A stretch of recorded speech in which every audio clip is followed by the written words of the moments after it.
you get the idea anyway. He had kind of a circular, kind of looked a little more like a box because he was using a regular sheet of paper. But you could make it circular. But having four corners, so to speak, it does tend to become a box. But I like to think of things in circles because this is a circular problem that he was talking about in his previous, in the one you should have watched, about visualization. Anybody remember what this one was? Potential, very good. So this is your potential. And that is, by the way, amazing for all of us. We are so far below our potential. I mean, people, scientists estimate we use 5 to 10% of our brain. There's a lot more in there that we haven't figured out how to tap into yet.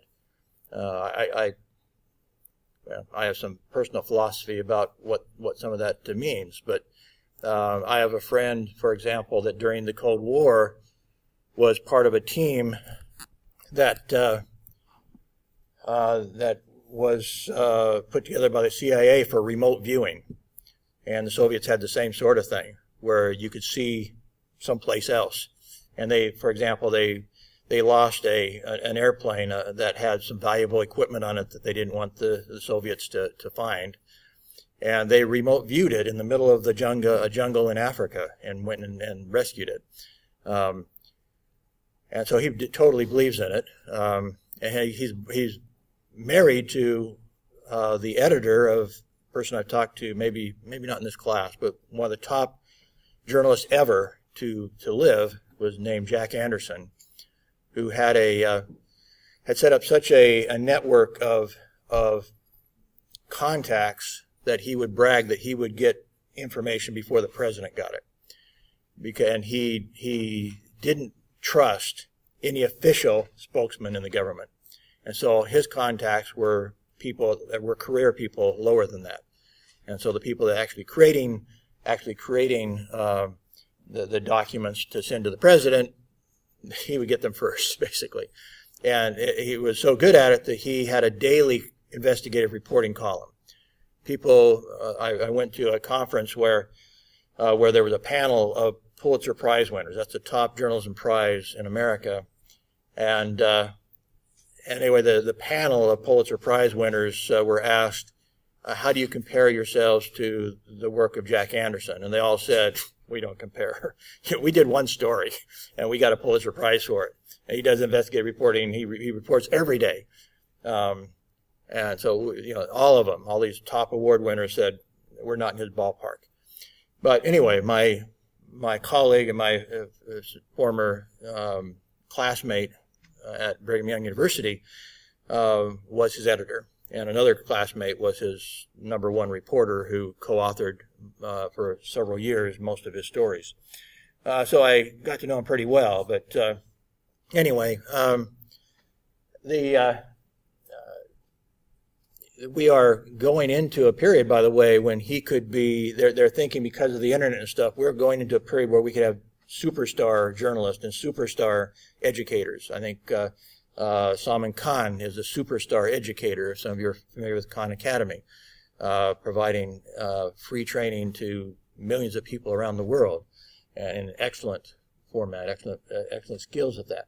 And if Jack Anderson were alive now, he would probably be our superstar journalist because of his capabilities.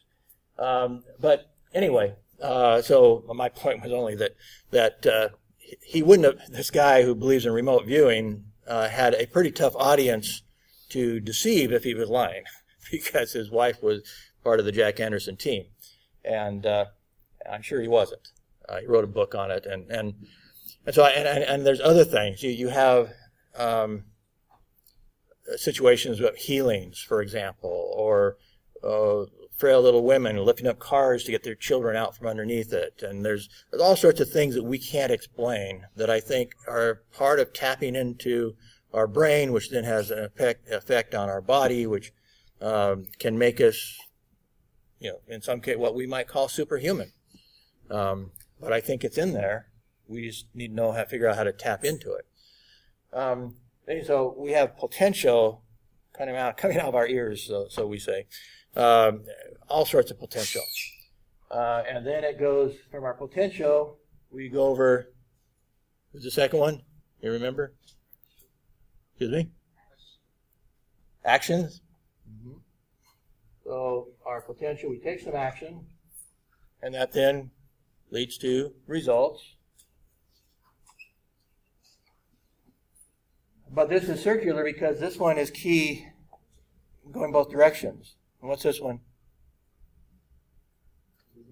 Belief. Good. That one's belief. And it becomes a circular problem that if we really believe something, then we can really kind of ignite our potential. And if we do that, we tap into our potential, we'll work harder. You know, and again, also, I guess you could put lines back and forth too. If we believe, we'll work harder. If we don't believe, we're not going to work harder. We're going to say, I'm probably not going to succeed anyway. And we'll undermine our own selves. The harder we work, the better results we get. And if we get good results, we believe more. And so we recognize more of our potential, and we work harder, and we get better results. And it becomes a circular, positive circular motion. But if in here we don't really believe, we're just kind of going through the motions, and we doubt ourselves in such a way that we don't really believe in our potential. And I've talked about that before, about how I think the education system fails us in some degree, not because we should tell people they're great when they're not, but that we don't recognize, for example, all the talents. We don't recognize all the 8 to 13 intelligences. And so we punish social intelligence. We punish lots of intelligence, mechanical intelligence. And so my friend, Dennis, throughout his career is being told he's an idiot, but he ends up being a college professor in mechanics because he didn't let them beat him down, which is to me amazing that he didn't get undermined right here after 12 years of public school telling him he's an idiot. Amazing to me, amazing. So belief is really important in order to recognize our potential and believe that we can use that potential to get results. And so we work harder and we get the better results. We keep believing. But on the negative side, if we don't believe, and we don't believe in our potential, we don't believe we can succeed, then our actions kind of half-hearted. And like on the video of visualization, one of the guys with him said, like if you're a salesman, you go to the door and you say, you don't want to buy this vacuum cleaner, do you? Your attitude is self-defeating right from the beginning. And so you reflect, that negative attitude. I've mentioned before that basically we're all salesmen. And that's really, really, really, really true. We have to sell our potential to people and our ideas to people. That's how you succeed in this life. You have to make good presentations. You have to convince people this guy is going somewhere. And it's amazing how often some of these people going somewhere have failed, but they so believe in themselves and they so emit this feeling of confidence that people keep going, go with them. And I'm not saying they shouldn't, because ultimately they tend to make it. They tend to make it. And indeed, those who are most proactive are probably the most likely to fail sometimes. Because sometimes it does take, in America, the what they call it, the Small Business Administration says only 1 out of 10 businesses succeed. And so, but the second time you try, you have much better odds because you already failed once. And if you learned your lessons, the second time you're a lot more, you increase your odds. And if you fail a second time, now hopefully you've learned some more lessons. And if you can keep your positive attitude, lo and behold, your odds are much greater the third time, and so forth. So the people who can maintain that belief and keep going, even though they may fail, because odds are they're the ones trying. The people who most likely fail, the highest percentage of times, are those who never try, in the sense that they never succeed because they never tried. And so it's So not trying is not the solution for never succeeding, because you can't really call it success if you never try. I mean, maybe you have a 0% failure rate, but that's basically a failure from the start if you never try. So it depends how you do the analysis. But anyway, so with a negative belief, we don't believe in our potential. Our action is undermined by our own attitude. We lack enthusiasm. We lack belief in what we're doing. We probably lack preparation before we took the action. And then we get bad results. We say, I told you so. I'm a failure. I can't do it. And then it becomes a vicious cycle instead of a positive cycle. And so that's part of what he was talking about here. A lot of it is what's in your mind. At the beginning of the semester, I reviewed with you, I think one of our video presenters presented, it was Covey, that talked about the case in England where they accidentally did an experiment where they got screwed up on the scores. And they told half the lowest scoring kids that they were bright and the highest scoring kids that they were stupid, basically, on their scores. And then they'd come back and say, oops, we got them flipped. But during that period of time, those several weeks before they realized their mistake, the stupid kids had become the smart kids just because they were expected to be.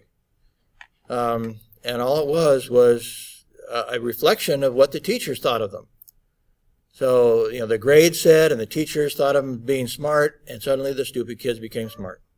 I mean, stupid relatively, and I'm saying that somewhat sarcastically, because there actually is I don't know if there is a stupid person in the world. I mean, if they're in a coma, I guess you could say they're stupid. They're in a stupor by definition. But I've mentioned my nephew, who is a downright genius when it comes to some things. He doesn't know how to read and write yet, and he's 42 years old or whatever. But in some areas, he's extremely smart. Those areas are very limited, which limit his ability to make a living. But in some areas, he's smarter than I am. I know that. And so, if I think of him, I have to think, and we also remember the video or the discussion about the bagger, Johnny the bagger, who totally changed that grocery store because he took the consultant seriously in her customer relations discussion and started writing up these little sayings, and then writing, have a nice day, and signing his name to it. And everybody started flocking to that grocery store because of Johnny. And then it became contagious, and everybody else at the grocery store decided, yeah, we can do this. This is cool.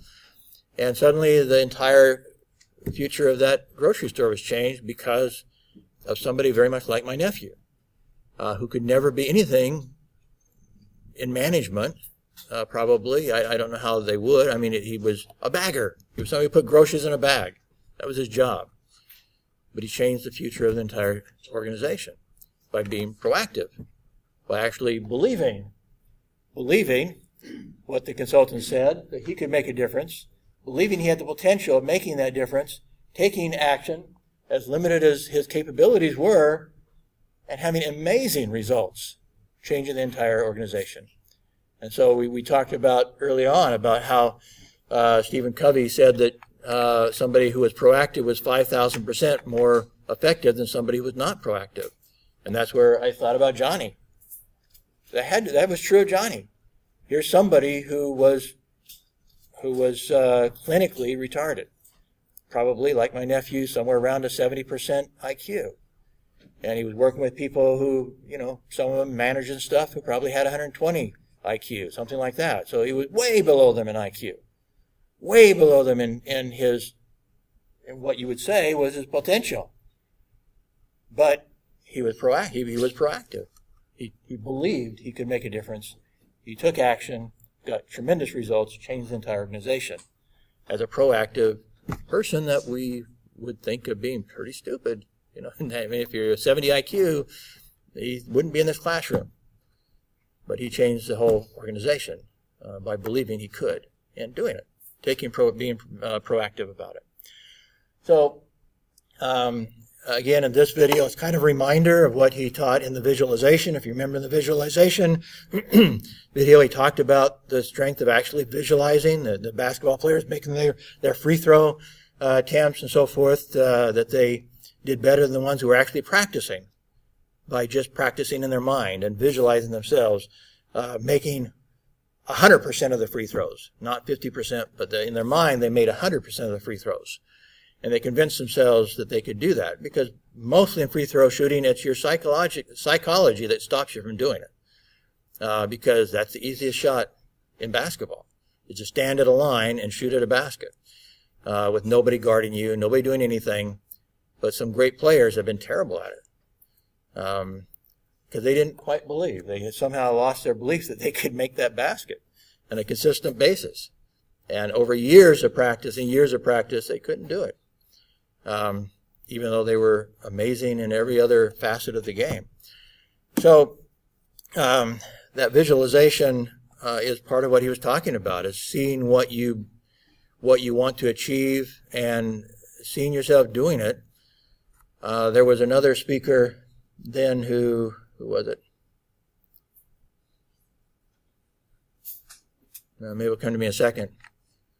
Maybe it wasn't even in this class, I don't know. But there was a speaker, I think it was in this class, that said that basically courage is basically the only virtue. Because if you don't have courage, you don't have any of the other virtues. If you don't have courage to be honest, you're not honest. If you don't have courage to be dedicated and committed to something, then you don't have commitment. Because it takes some courage to keep going when you fail or when you get undermined. And so there really is only one virtue, according to this person, that is courage. Nothing else. None of the other virtues become activated until you have courage to do what you believe that you can do and what you want to do. So it takes courage. Okay, let's take a look at this second video.